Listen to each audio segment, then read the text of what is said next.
carrying these and all the other equipment. Have some other various equipment there. On this back end, this will be the last thing I'll show you because we have a lot of other equipment on the other side as well. But on this back end, in this compartment, we carry our ladders. So as you can see, this is one of our smaller ladders. But then we also have another bigger ladder to extend up to the second and third floor. Fire hose, all on the top. This is a hose and a fitting, so if we go to like a area like, I say Damascus or that doesn't have Laytonsville that doesn't have fire hydrants, we use that and we can shuttle water. So other fire hydrants can come and water tenders can come and provide water if we don't have a fire hydrant. Right here, this side section of the hose is if we do have a fire hydrant, we'll hook up this to the fire hydrant and then that'll provide us the water that we need. This section just has strainers, and it's basically for another area where there's no water. If there's like a pool or a lake or a river or a stream or something, we can put this in there and then we can suck up the water and get water from there to help us put out the fire. Some more hose back there. And that's basically it. The other side, just more tools. So the several things that we do to remember about these type of trucks that you see going down the road. If you see the long trucks, those are called ladder trucks. Everything they do is to get a ladder up to the highest point that they can in a building. We don't do that. What we do, we carry some ladders so that way, like on a regular house, we can get and rescue you if we need to. But the primary thing that we do are two things. One of them is to put the fire out with these hoses, and then we do medical as well. We carry paramedics and EMTs, so we're capable of doing everything that an ambulance can do, even better, but we can't transport you. We can't take you to the hospital because we don't have any cots or beds or anything like that, but we can do everything else. So that's the difference. The long ones, they're the ladder trucks. These are for putting the fire out, and that's what we do. So we go into the fire, put the fire out. All right, and so the next section that we have for you is going to have firefighter Reynosa get into his fire gear to show you what it is we wear.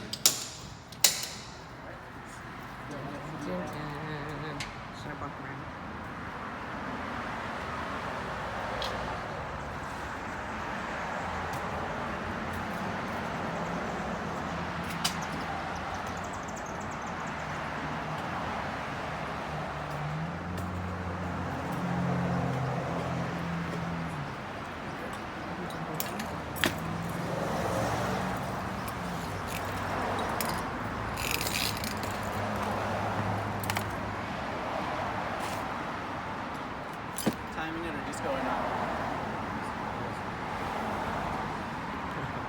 Are we timing it or just going on? Just putting it on? Take your time. Okay.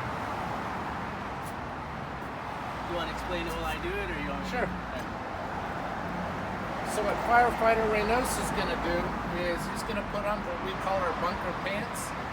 All these clothes that we have are made to protect us, limited from fire, from certain chemicals, but they are not fireproof, they're fire resistant. So we still can and often do get burnt.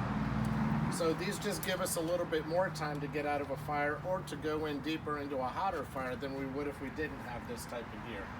These are the pants. They have leather boots, and the boots have a lining that protect them from heat, and a strong sole so that it's puncture resistant. And we have this hood to protect his ears, neck, and head from fire or heat.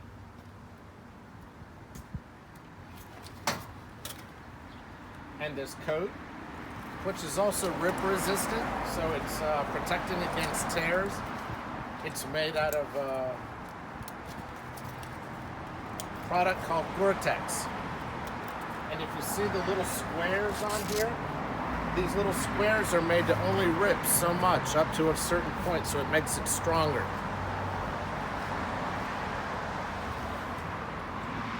Pretty scientific.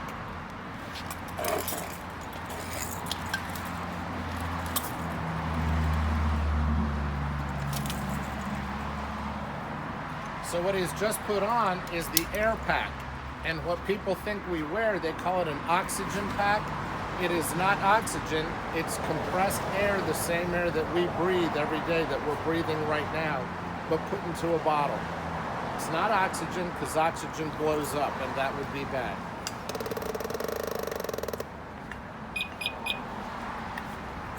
So if you're ever at home and you need to call 911 because you have a fire, don't be afraid of the firefighters. With all the gear, they can look awful scary. Let them come to you. You can come out, but this is what they're going to look like, and it's nothing to be afraid of. We're there to help you.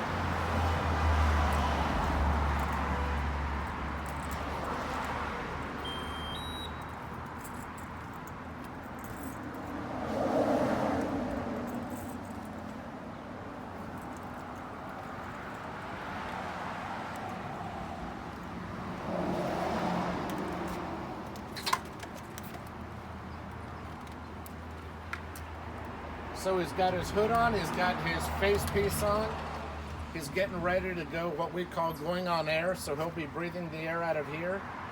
And I'm not going to make him put them on, but we also wear gloves to protect our hands.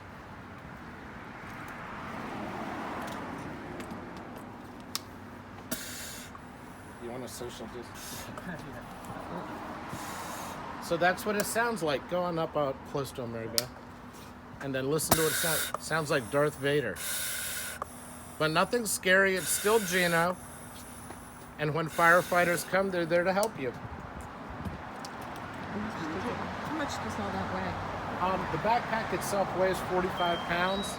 The gear itself weighs about, what, 15, 20 pounds, something like that? About that, yeah. So typically, just without carrying any other equipment, we're already carrying about 60, 70 pounds. Yeah, so a lot of times what it looks like is we're carrying this, and then we have this, and then basically the ensemble.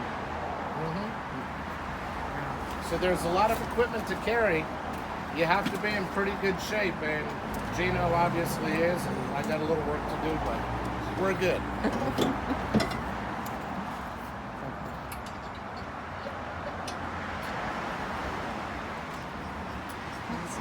That's about it. So we thank you very much. We're very happy to give you our demonstration, and good luck to Bradley Hills Elementary School. Nursery school. Nursery school. Nursery school. Oh, sorry. Bradley Hills Nursery School. Thank you.